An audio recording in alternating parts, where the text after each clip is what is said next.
झालाय। एका शिक्षण संस्थेच्या संस्थापकाच्या नातवावरती रॅगिंग झाल्याचं उघड झालंय।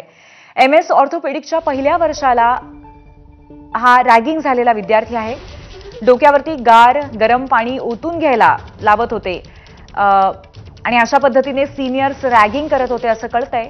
चौकशी समितीच्या अहवालानंतर 2 विद्यार्थ्यांचं 6 महिने निलंबनही करण्यात आलंय।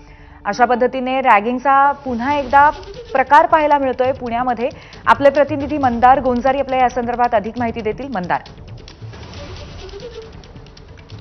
पुण्यातील बीजे मेडिकल कॉलेजमध्ये हा सगळा प्रकार घडलेला आहे।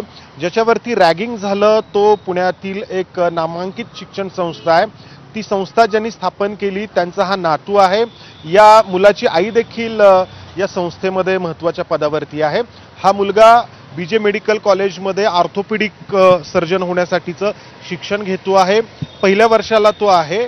मात्र जेव्हा तो डिपार्टमेंटमध्ये जात होता तेव्हा या ऑर्थोपेडिक डिपार्टमेंटमध्ये त्याचे जे सिनियर्स होते ते 2 सिनियर्स कधी या मुलाला डोक्यावरती स्वतःच्या गार पाणी ओतायला लावायचे तर कधी गरम पाणी ओतायला लावायचे।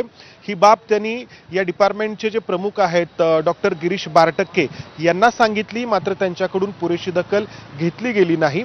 मग या मुलांनी आणि त्याच्या आईने त्याच्या कुटुंबियांनी ही गोष्ट ससून रुग्णालयाचे जे डीन आहेत डॉक्टर एकनाथ पवार यांना देखील सांगितली, मात्र तिथेही पुरेशी दखल घेतली गेली नाही। मग मुंबईला मंत्रालयामध्ये वैद्यकीय शिक्षण विभाग जो आहे त्या मंत्रालयामधल्या विभागाकडे तक्रार करण्यात आली आणि त्यानंतर सूत्र हलली। वरून आदेश आला, या सगळ्या प्रकरणाची चौकशी करण्याचा आदेश आला। चौकशी झाली आणि रॅगिंग झाल्याचं समोर आलं। त्यानंतर रॅगिंग करणारे जे 2 विद्यार्थी आहेत जे डॉक्टर होण्यासाठीचं शिक्षण घेत आहेत त्यांना 6 महिन्यांसाठी म्हणजे एका टर्मसाठी अभ्यासक्रमातून निलंबित करण्यात आलंय। आणखी देखील या सगळ्या प्रकरणाची चौकशी सुरू आहे।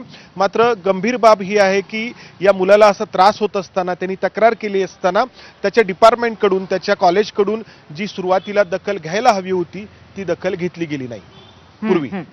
नक्कीच मंदार, अशा पद्धतीने